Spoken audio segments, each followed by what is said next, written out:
అందరికీ జేబీఎం నేను Rajesh Mahasena welcome to Mahasena media Chiranjeevi గారు అప్పట్లో లాస్ట్గా గోండారాజ్ అని ఒక సినిమా తీశారండి.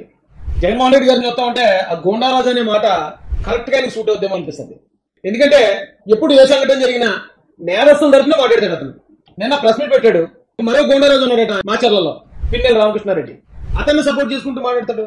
పిన్నెల రామకృష్ణారెడ్డి అంటేనే మాచర్ల ప్రాంతంలో చాలా పెద్ద రౌడీ బ్యాక్గ్రౌండ్ ఉన్న వ్యక్తి అంటారండి.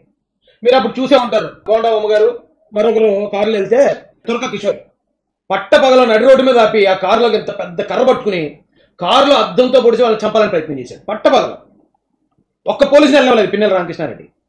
పిన్నెల రామకృష్ణారెడ్డి చెప్పకుండానే వాళ్ళ మీద దాడి జరిగిందా? భౌతిక దాడులు చేయమని ఏ చట్టం ఇచ్చింది అధికారం మీకు? ఎవరా మీరంతా? ఎక్కడి నుంచి వచ్చారు అసలు? ఒక వ్యక్తిని భౌతిక దాడి చేసి భయపెట్టడం రాజమండ్రిలో నా మీద అలాగే చేశారు. అలాంటి పిన్నెల రామకృష్ణారెడ్డి ఓ మర్డర్ కేసులో ఇరుక్కున్నాడండి. ఇరుక్కుంటే అతన్ని కవర్ చేయడానికి మా పిన్నెల రామకృష్ణారెడ్డి అతనికి ఏం జరిగిందో తెలుసా? అతన్ని ఇప్పుడు మళ్ళీ అరెస్ట్ చేస్తున్నారు చంద్రబాబు నాయుడు గారు, లోకేష్ గారు అంటారు. మళ్ళీ అక్కడ కూడా ట్విస్ట్ ఉంది. చంద్రబాబు నాయుడు గారు, లోకేష్ గారు కాదండి, అసలు విషయం ఏంటో చెప్తాను రండి. ఒక ఎగ్జాంపుల్ కూడా చెప్తాను. మాచర్లకు చెందిన మా పార్టీ సీనియర్ నాయకుడు 4 సార్లు ఎమ్మెల్యే అయిన పిన్నెల రామకృష్ణారెడ్డి, ఆయనను ఆయన తమ్ముడు వెంకటరామరెడ్డిని. ఆశ్చర్యం ఏంటంటే చంద్రబాబు నాయుడు ముఖ్యమంత్రిగా ఉన్న వీళ్ళ హయాంలో తెలుగుదేశం పార్టీకి సంబంధించిన వీళ్ళ గ్రూపుల తగాదాల వల్ల వాళ్ళు కొట్లాడుకొని, ఒకవేళ అలాంటిది ఏమనంటే రామకృష్ణారెడ్డి చెప్పుకుంటాడు కదా, మీకు ఎందుకండి బాధ? ఇప్పుడు ఆ రోజు కూడా అవినాష్ రెడ్డిని అలాగే వెనకేసుకొచ్చారు. అబ్బాయి మా బాబాయ్ని మా తమ్ముడు ఎందుకు చంపుతాడు? మా బాబాయ్ అండి చచ్చిపోయింది అన్నారు. సిబిఐలో చెప్పిన తర్వాత మొత్తం అందరూ జనం అందరూ కూడా యాక్టివ్ అన్నారు. అది అవినాష్ రెడ్డి మీద పడుతుంది. జనం అందరూ వచ్చింది, ఎందుకంటే సొంత బాబాయ్ని చంపుకుంటాం అసలు బుద్ధి ఉందా లేదని. అతన్ని కవర్ చేయడం వల్ల మీరు కూడా బుక్ అయిపోతున్నారు కదా. ఇప్పుడు ఎక్కడ కూడా పిన్నెల రామకృష్ణారెడ్డి నిర్దోషిత, అతనే తన నిర్దోషిత్వాన్ని కోర్టులో నిరూపించుకోవడం మీకెందుకు బాధ? మీ మీద ఎవడన్నా ఆరోపణ చేస్తే పిన్నెల రామకృష్ణారెడ్డి వచ్చి మీకు సపోర్ట్ చేయాలి, అంతేగాని మీరెళ్ళి పిన్నెల రామకృష్ణారెడ్డి మర్డర్ కేసు కోసం, అతని మీద వచ్చి అరెస్ట్ వారెంట్ కోసం మీకెందుకు? అంటే అందులో మీ ఇన్వాల్వ్మెంట్ ఉందని జనాలు అనుకుంటారండి. ఒకవేళ మీ డైరెక్షన్ వల్ల అలా జరిగిందేమో అనే అనుమానం ప్రజలు వస్తే మీకు ఎందుకు ఇది? మీకు ఎందుకు ఈ రచ్చ, ఈ చెత్త అంతా మీకు ఎందుకు? మీ నెత్తిలో పెట్టుకుని మీరు మాట్లాడాల్సిన అవసరం ఏంటి? ఇది మీ మనస్తత్వాన్ని తెలియజేస్తుంది. ఇందుకే కదా 151 నుంచి 11 పడ్డారు. ఇలా నేరస్తులు వెనకేసి రావడం వల్ల కదా. నేరం చేస్తే ఎవడైనా సరే ఆడైనా ఈడైనా తప్పు చేసుకుని అరెస్ట్ చేయించాలి. మీరు చేయించలేదు, మీరు వాళ్ళు శిక్షించలేదు కాబట్టి ఏపీ ప్రజలు మొత్తం కలిపి శిక్ష అంతా మీకు వేసేశారు. ఆయన ఇంకా మారబోతే ఎలాగండి? వాళ్ళు చంపుకుంటే ఆ కేసులో ఇరికిచ్చేది మా ఎమ్మెల్యే క్యాండిడేట్. వీళ్ళు ఎమ్మెల్యే క్యాండిడేట్ ఇరికిచ్చారటండి. ఎవరండి? చంద్రబాబు నాయుడు గారు, లోకేష్ గారు. విషయం అడిగి చూపిస్తాను రండి. ఈ వీళ్ళ పేటీఎం కార్యకర్తే ఆయన మాటల్లోనే విందాం మనం. అసలు ఇప్పుడు పిన్నెల రామకృష్ణారెడ్డిని వెళ్తామండి అరెస్ట్ చేయమంటుంది చంద్రబాబు నాయుడు గారా, లోకేష్ గారా, పవన్ కళ్యాణ్ గారా? చూద్దామండి. వెంకటరామరెడ్డిలను పోలీసులే తెలివిగా ఇరికించేశారా? ఒక ఎర వేసి సుప్రీంకోర్టులో బెయిల్ రద్దు వరకు పరిస్థితిని తీసుకెళ్లారా? ఇదే అనుమానాన్ని వైఎస్ఆర్ కాంగ్రెస్ పార్టీ చాలా స్ట్రాంగ్ గా వ్యక్తం చేస్తోంది. సెప్టెంబర్ పోలీసులు అటండి సుప్రీంకోర్టుకి ఎరేసారటండి. ఎక్కడి నుంచి వస్తారా బాబు మీరు అందరూ? ఏంటో స్టేట్ పోలీసు ఎరేస్తే సుప్రీంకోర్టు ఎర్రలో పడిపోద్దా? మీరు సుప్రీంకోర్టును కూడా అవమానిస్తున్నారు కదా. ఎంత బుర్ర తక్కువ వెళ్తాయరా బాబు మీరు అసలు? కోర్టులు డైరెక్ట్ గా జగన్మోహన్ రెడ్డి గారు వచ్చేమో హైకోర్టుని టీడీపీ కోసం పనిచేస్తుంది అంటారు.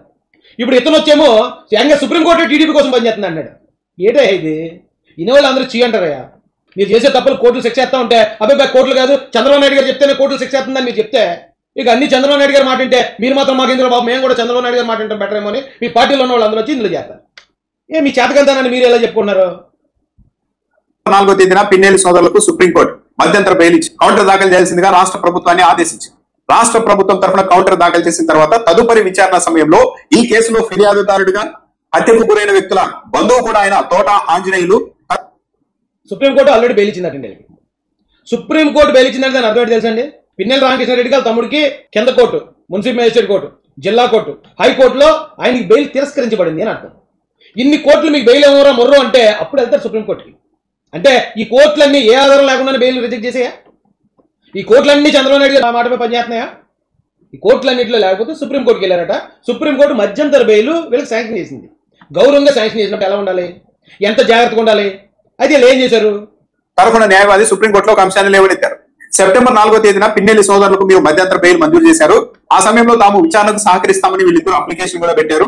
ఆ అప్లికేషన్ తో పాటు గతంలో విచారణ అధికారి వీళ్ళని విచారించి నమోదు చేసిన 161 స్టేట్మెంట్లను కూడా పొందుపరిచారు కోర్టు దగ్గర.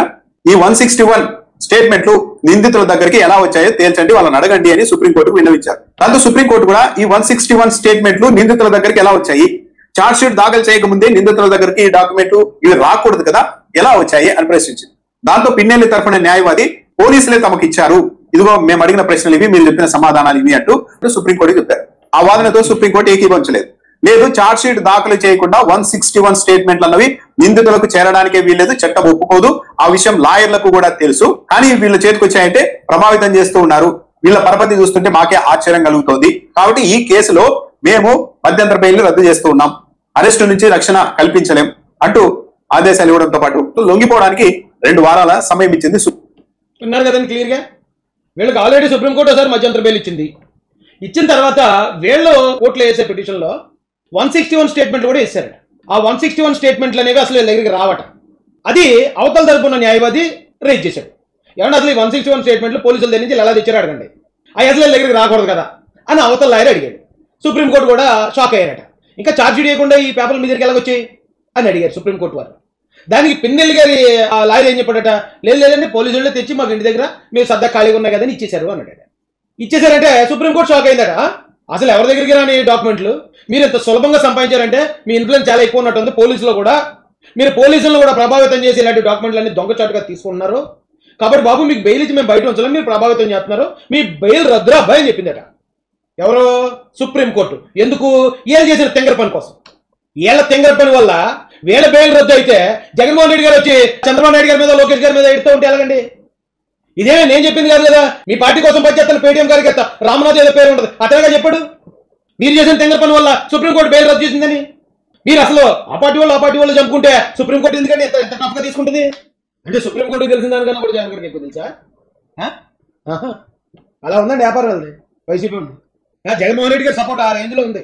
నేరస్తులకు మాత్రమే. అందులో మంచోడు ఎవరు ఉండేది. ఇందులో ఈయన దాదాపు 2.5 గంటలు మాట్లాడాడు. మర్డర్ చేసిన వాళ్ళు, దొంగతనం చేసిన వాళ్ళు అందరి పేర్లు చెప్పుకొచ్చాడు, అందరినీ సపోర్ట్ చేసుకొచ్చాడు. నందిగం సురేష్ మాత్రం ఒక్క మాట కూడా మాట్లాడలే. అందరిలాగా అతను తప్పు చేశాడు. అందరి పేర్లు చెప్పినప్పుడు ఇతని పేరు ఎందుకు చెప్పవు? అందరిలాగా బోర్గడ్ ఎల్లి కూడా తప్పు చేశాడు. అందరి పేర్లు చెప్పి ఆయన పేరు ఎందుకు చెప్పవు? మళ్ళీ నేరస్తుల్లో దళిత నేరస్తులు వేరయ్యా. నేరస్తుల్లో పిన్నెల రామకృష్ణారెడ్డి గారు లేదా వాళ్ళ తమ్ముడు రెడ్డి గారు వేరుంటే వాళ్ళకు రకమైన ట్రీట్మెంట్. మళ్ళీ అక్కడ ఎస్సీలు గారు ఉన్నారంటే మీ పేరు ఎదగడం కూడా పాపం రావు అంటాడు. నేరస్తుల్లో కూడా కుల వివక్ష చూపించే అద్భుతమైన వ్యక్తి మా గోండారాజు గారు. అంటే చూడండి, ఆలోచించండి. ఇట్లా చేస్తేనే నక్సలిజం పుడుతుంది. ఇది నేరస్తులు అరెస్ట్ చేస్తేనా అంటే సుప్రీంకోర్టును బెదిరిస్తున్నాడు జరిగిన. సుప్రీంకోర్టు వారు ఇతను మధ్యంతర బెయిల్ ఇతను మిస్యూజ్ చేస్తున్నాడని చెప్పి సుప్రీంకోర్టు వారు బెయిల్ రద్దు చేస్తే సుప్రీంకోర్టు ఇగో మా వాళ్ళని మా పిన్నెల రామకృష్ణారెడ్డిని ఎలా చెప్తే నక్సలైట్లు పుడతారో పుట్టి సుప్రీంకోర్టును బాంబే బెయిల్ చేస్తారండి. లేదా సుప్రీంకోర్టు చీఫ్ జస్టిస్ని చంపేతారు వెళ్ళి. ఎవరిని బెదిరిస్తున్నారు సార్ జగన్ గారు? ఏంటండి బెదిరింపులు ఏంటండి? ఇలాంటి వాళ్ళు మన రాష్ట్రాన్ని పరిపాలించాలి. ఇది ఒక పార్టీయా? అర్థం చేసుకోవాల్సిందిగా రిక్వెస్ట్ చేస్తూ ఉంటానండి. మరి మరో వీడియోతో మీ ముందుకు వస్తాను. అంతవరకు సెలవు. జై భీమ్, జై భారత్, జై జయ మహాసేన, జై తెలుగుదేశం, జై చంద్రబాబు, జై జయ లోకేష్.